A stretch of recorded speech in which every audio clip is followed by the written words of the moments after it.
Hello and welcome to Mental Health Matters. I'm your host, Lisa Ann Butcher, and I'm joined today by Dr. Heather Derry. She is a child and adolescent psychiatrist. She's in practice in Kelowna for the past 13 years. She's been in the acute inpatient clinic, in the adolescent psychiatry unit at the hospital. She also does intensive outpatient management through the Kelowna Eating Disorder Clinic.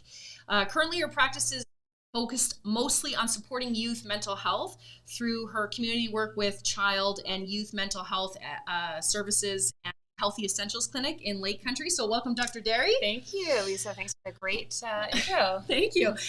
So we're going to be talking today about social media, and I thought no better person to have on this show than Dr. Derry, who is a psychiatrist. She obviously sees mental health disorders and helps children and adolescents through their day-to-day on a daily basis. I, working as a mental health counselor, see very similarly a lot of children and parents, I have to say, struggling with social media. So that's what we're going to be talking about today, is social media and the effects of it. I mean, obviously there's positive effects, I'm imagining, Yes. as well as negative. So I kind of think of the why of this program. So part of the why of this program is that I think the number of people that I see with respect to issues with social media is increasing, it feels like. Yeah. And I feel like in the past, I mean, obviously we grew up, I'm going to age myself, but I grew up in the 70s. And in the 70s, we didn't have social media. So I wasn't on my phone all the time. I didn't even have a phone. Now I find kids are actually on their phone sometimes in my office while we're having a session.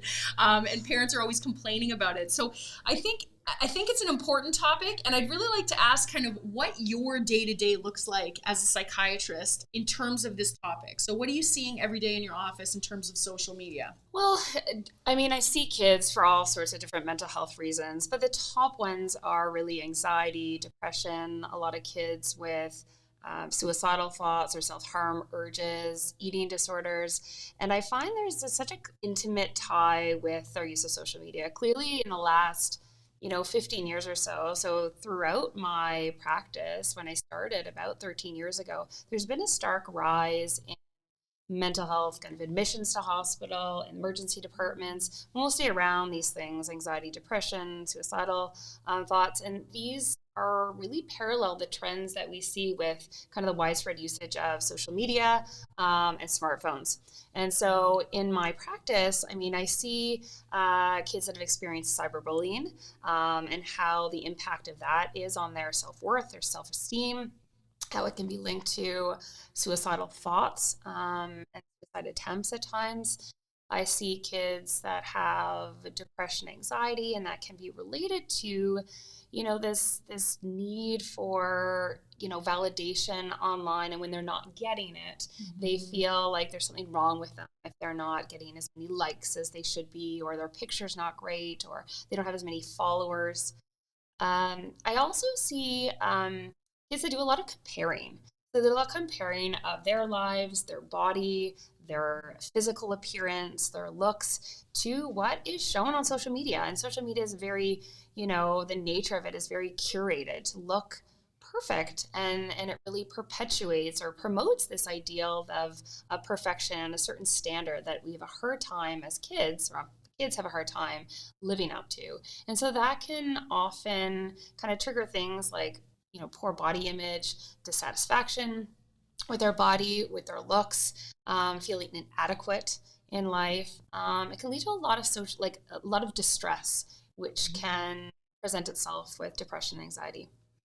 It's interesting you mentioned that too, about how it's hard for a child to handle sort of the pressures of social media. I have to say, as an adult, it's hard as well, right? And it's we see these, I was sort of thinking about it in preparation for this topic, what are the sort of types of people you see on social media? And I mean, different sort of things jump out to me, right? There's the people that present this perfect image of themselves, my amazing wife, my rock of a husband, my beautiful, amazing kids. And you never hear them say anything negative. Then there's people who almost seem to overshare, where it's sort of like they say this really, really personal thing, like they've just lost a baby, or, their mom's just been diagnosed with cancer, or something really personal that it often is equally as shocking, I have to say. And then there's yet the other people, I mean, I was thinking of who will say, hey guys, I'm just traveling from here to here today. I'm going to be offline for like 2-3 hours. I'll catch up to you when I get there. And I often wonder what that is. Is that sort of, why do they have that need to let people know what they're doing all the time? So is that something that is based in our mental health? It's interesting. I'm sure it's based on some psychological features, their personality type, even their generational age. Gen Z right now, they're kind of used to watching YouTube videos where people talk about themselves and describe every little thing they're doing. So, you see young girls, doing their skincare routines, talking through all the steps and letting you know what they're doing, because that is kind of what they're seeing on their digital media, right? And people that were, born pre, the mid 90s, you see less of that. So I also think it has something to do with their self-esteem. Either kind of it seems almost inflated that everyone wants to know what they're doing every single moment of the day. And they need that kind of validation from these external sources of people they don't even know or are not terribly close with. And that does something for them to kind of promote or at least help them feel better about themselves. And so I don't really know if I can say for all certainty what makes one person one way on social media versus another. I think there's a lot of factors that you have to consider, but I think it comes down to, generational age, personality, self-worth, self-esteem, and kind of experience of what they watch and how they use social media themselves. Yeah, it's interesting actually. I mean, when you think about all that, there's a lot of different factors that go into that. And I mean, I just laughed out loud when you said that about the facial routines and the cleaning. I have 3 girls and they're constantly watching what people do. But I'm guilty of it as well, actually, I have to say, where I don't watch how people clean their face. But I will, I'll be on Facebook or something and my kids tell me that I'm on Facebook because I'm older. Apparently only older people are on Facebook now. But when I'm watching Facebook, it'll say, what does a mom with 7 kids eat in New York City? And I'm like, I wonder. And I'll click on that. Like, it's interesting to me. So, I mean, I'm just as guilty of it. On the negative side of that, I have to say, I see in my office all the time parents complaining or worried about the fact that their kids are in their room, sort of locked away. They don't eat with them, not locked as in their parents have locked them, but they lock themselves in their room and they don't want anyone to come in. They don't eat with the family, etc. I've always been a pretty staunch supporter of family meals together, not allowing my kids to do that. But I have to say, when you start to have depression and anxiety in your kids, it can be exacerbated, can it not, by sort of staying in their room at night? Like, talk to me a little bit about the idea that it would be okay for kids to be in their rooms at night with their devices.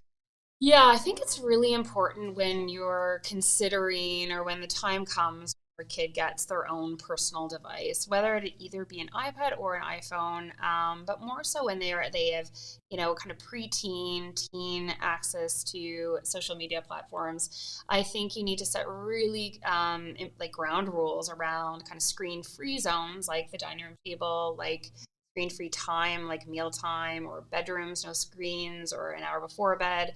So, and I think these are habits that parents have already kind of instituted with other forms of media like television, or computer time or iPad time when they were younger.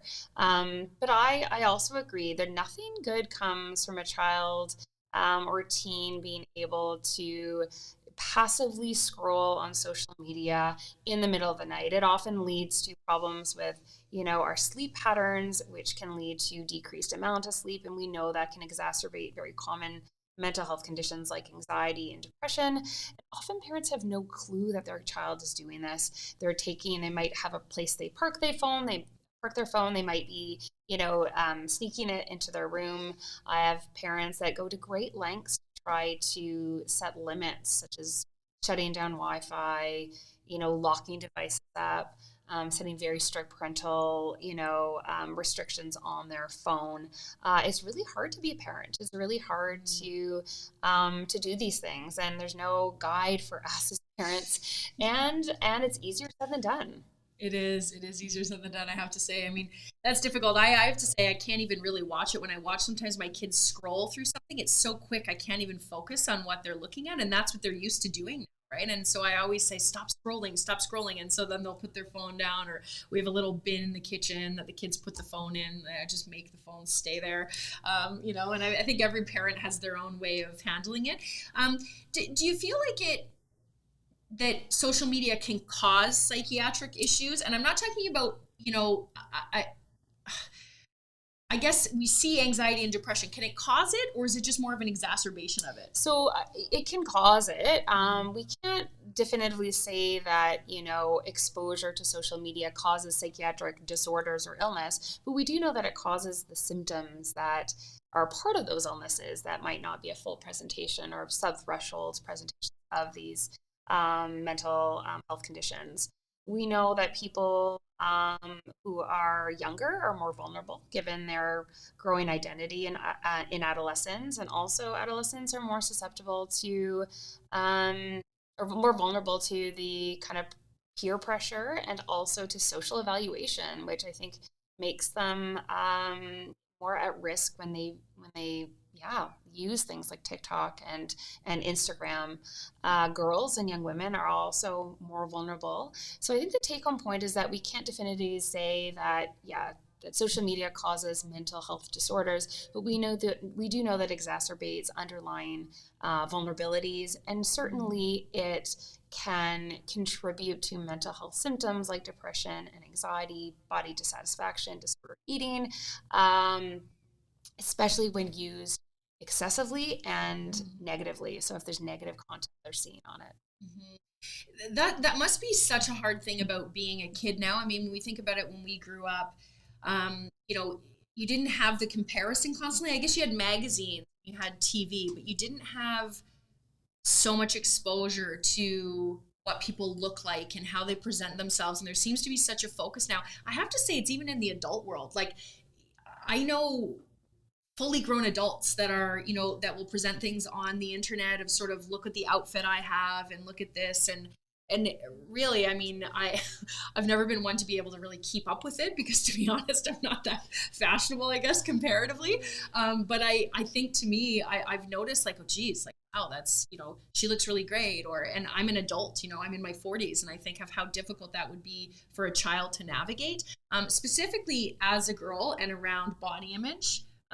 Because I don't feel like it's celebrated as much anymore, where the diversity should be celebrated of everyone's different body type, and I mean, I always say to my girls, who are all quite athletic, they all have very different body types, and we always have this conversation about strength in our bodies. It's never about size of our bodies or what they look like. It's always about strength, because they all do totally different sports that basically their body types lend themselves to, mm-hmm. right? And I think that's such an amazing thing about that diversity of how people look. And I feel like that gets lost in that social media. It's all about looking a certain way, where we all look the same. Mm-hmm. Mm-hmm. Yeah, no, I completely agree. And that being said, there can be really positive aspects of social media usage when you do have particular interests in sports, being able to kind of foster kind of learning in a certain area, or learn how to do things that you find online.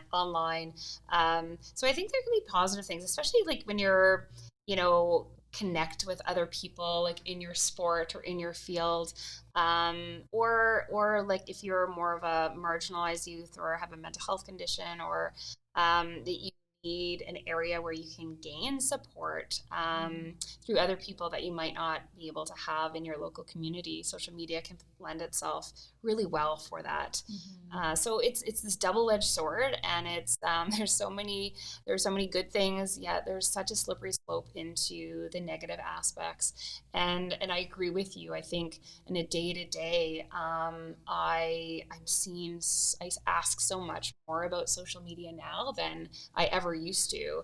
I get kids to take out their phones and actually read out their screen time hours in front of their parents. Really? So they know I do. I started to do this, and they're usually embarrassed. But I think it's important to for them to reflect on how much am I using, and to think and to educate, because I don't think people know how much social media can impact their mental health, and especially when they're at the point where they're seeing a psychiatrist or seeing a therapist. That's a really, easier said than done, easy way to intervention to put into place to decrease the negative impact on those conditions. It's interesting you were talking about sort of just talking about screen time and kind of being honest about that screen time. I mean, I know I have kids in my practice, and they'll show me their social media page, and they'll be like, "What do you think of that picture? Like, I only got 55 likes on that. What do you think is wrong with that?" And it's an interesting thing to me, because I think, like, 55 likes, that's like, I don't know 55 people. Yeah. Exactly. But it's such a small amount to them right now. And I mean, back when I was growing up, I remember, I used to have a phone in my room, actually, that I had to convince my dad to get, and I had this cord that would go across my entire room and then up under my bed, and I'd be trying to talk on the phone when I was 14. And I mean, obviously now kids are on their phones scrolling, at night. And I think it's an important thing to kind of acknowledge just the changing times, and parents needing to be on that, right? A lot of parents don't even know, that you can check screen time and things like that. So I mean, always an important, I think, reminder for us as parents to monitor things. What are some tips you would say as a psychiatrist to decrease social media use if you are, let's start with kids. So kids themselves, what can they do themselves to decrease the amount that they're using it? Well, I think they need to kind of do an evaluation, a self-evaluation of how much they're using, and be realistic. So turning on their screen time, at least so they can monitor that. So monitoring and looking at how much am I using this, and then take notice of like how they're feeling after use. How it's making them feel on it, or off it. How easy is it to kind of make that transition? And then, trying to stay within that limit. And I know this seems maybe too restrictive, but the recommendations for teens, according to WHO, the World Health Organization, and the Canadian Pediatric Association, is 2 hours or less per day of any digital media that's recreation in nature. So not schoolwork or work for adults. And this includes social media. So that's not a lot. And so I have had teens tell me they go through social media cleanses. They actually set their time depending, like, for what apps they use. They only can use it less than, an hour and a half a day, and then it just stops. And so these are self-imposed. And so those are good things that kids and more so teens can do. Also to kind of promote more face-to-face interactions with their friends, like have rules when they get together that we're not going to take our phones out. Our phones stay in our bags or in our pockets or at the front door, not with us on the table. We know that can lead to a lot of problems of just not being able to focus on these like meaningful interactions with the people you're with, because you're kind of thinking, like, you hear the ding ding come up, did someone like my photo, and all these pings that interrupt us so many times within an hour. And so to turn maybe ping notifications off, self-impose some social media kind of restrictions themselves, and park their phone outside their room and let their friends know, I'm not going to be responding to texts after 10 p.m. If it's an emergency, call another friend or get into your parents, or if they are concerned about their friend's safety and that's the reason that they have to have their phone. First of all, it's not their responsibility, but second of all, there's crisis lines that people can call if that is the reason they're saying they need to go in the room. It brings me to a thought about the importance of being seen or heard, right? And I mean, one of the thoughts, I guess, would be posting about your life because you want to be noticed or you want to be seen or heard or valued. And that's one thing. Another thing is, I mean, a lot of these kids now will talk to me about how they have their location for their friends, or their friend's location is on their phone. And I often think of, okay, why is that? Would I want my location on my phone? Kind of thing. And again, I think it's a little bit about, like, someone cares about me, someone knows where I am. And I think part of that maybe, and I could be wrong, and I might shoot this question to you in a sec, but I think maybe it could be also our lives as parents are very busy now. When I grew up, my parents were present, and, I was very lucky to have a stay-at-home mom, and I'm a working mom, and lots of people are working moms and working parents, and kids are often by themselves or they're hanging out with each other quite a bit. And I wonder if it's the way parents are now that's also contributing to that need. Do you feel like that could be true? It could be. When you talk about the effects of social media on adults, I mean the same kind of positive and negative aspects kind of pertain to adults as they do for teens, but there's also this the relational impact that I think it has on an adult in their own relationships, romantically, with a partner, with family, with good friends, but also with kids. And so kids are very keen when, you're on your phone, your attention is not fully on them. You're checking something, our minds are in like many different areas when you're kind of a working parent.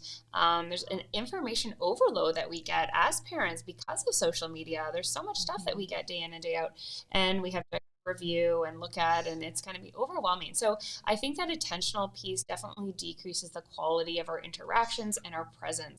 And so maybe there is an impact of like them not getting that same validation and kind of connection with those people closest in their life, and they're looking for it elsewhere. It's a possibility. Well, I think there's so much to think about. I mean, I definitely think those are really good tips in terms of, having a specific place you put your phone as a family, maybe certain times that you have as well, not allowing kids to have their phones at night. I do have to say, though, there's something that pops up for me in terms of if you had a child who is not naturally that social or more, and I hate to compare introverted and social because it's not necessarily the same thing, but kids who are wanting to be more by themselves or have alone time, they often tell me that they need their social media because that's their only connection with people. So do you have any thoughts around that? Yeah, that's a tricky one because I also see a lot of kids that are neurodiverse and, they might have a difficult time connecting one-on-one with people, and their social networks are online, but often with people that maybe they've never met, or they've met maybe through kind of FaceTime, but not in person. And so I'm not saying anything is wrong with that, but I do agree that there are some like really positive things for youth like that to be able to connect. Whereas if they didn't have that, they probably wouldn't be, social at all, maybe, perhaps, right? And be really lonely. So it can be a protective thing. I think it's all in how we're using it and the amount we're using it, and looking at those particular vulnerabilities for the young person. And so I think parents need to be particularly aware that, if their kid is, let's say, neurodiverse, like on the autism spectrum, and they have a large kind of network of friends online, that they're just more have that open communication with their youth around kind of what they're doing, how it's making them feel, and screening, kind of monitoring for any kind of mental health distress that comes from their usage, and make sure that you're still trying to keep that usage at a minimum, if you can. I think that's really true too. Just thinking about also the supportive network around you, right? So if your child is also connected to the family, but then having these friends on the internet and that's kind of their social network, that can be possibly okay, right? So I think it's looking at all those supportive factors of who else is around them, and how are they doing in school, and that kind of thing. How are they acting? What's their mental health like? So, I mean, lots of great thoughts. I'm really glad to have done this episode, actually, and I think it's such an important topic. It's something literally that comes up, I would say, daily. Yes. And so if you or anyone who is watching, or someone who is struggling with mental health, or maybe their social media use, or is being bullied on the internet or anything like that, please reach out for help. One example of how you can get help would be through us at Three Sisters Counseling. So that's threesisterscounseling.com, or if you are not internet savvy, because we're talking about social media, we can also be reached by phone. So that's 778-222-7778. I know something that's going to come up for lots of people watching this is, how can I see a psychiatrist? So a psychiatrist is actually a medical doctor. So that would be different than a psychologist. So Dr. Derry would have gone to medical school and is a psychiatrist. So she's actually a physician. So that is different than a psychologist or a counselor. So if you are looking for medical attention for a psychiatric issue, that would go through your family doctor, and then a referral would be sent to a psychiatrist, not necessarily Dr. Derry. She obviously specializes in eating disorders and child and adolescents. But please, if you're struggling with anything mental health wise, please see your family doctor. And if you're looking for therapy, you can reach us at Three Sisters Counseling. So thank you again, Dr. Derry, for joining me today. And thank you for watching.